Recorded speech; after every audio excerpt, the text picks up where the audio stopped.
Bwana Yesu asifiwe. Tunamshukuru Mungu kwa kanisa letu. Tulikuwa na mpango wa kununua kamera na hasa kuhubiri injili kwa njia ya mtandao. Mungu ametuwezesha, kila mtu amechanga kadiri Mungu alivyombariki.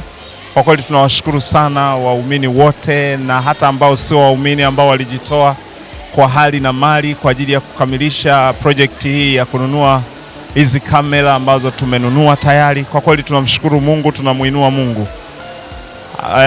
Neno letu moja ni kwamba Mungu akaonekane kwenye mataifa yote, akaonekane Zimbabwe, akaonekane South Africa, akaonekane Europe, akaonekane vijijini na mjini. Kwa kweli tutamtukuza Mungu sana. Watu wakiokoka ndio furaha yetu.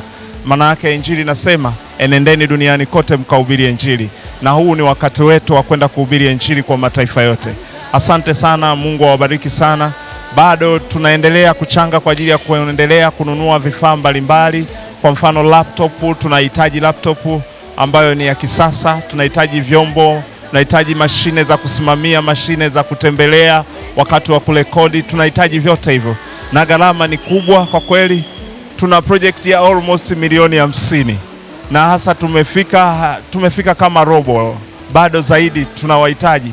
Yoyote yule ambaye Mungu atamgusa kwa ajili ya uinjilishaji, tunaukaribisha mchana na usiku.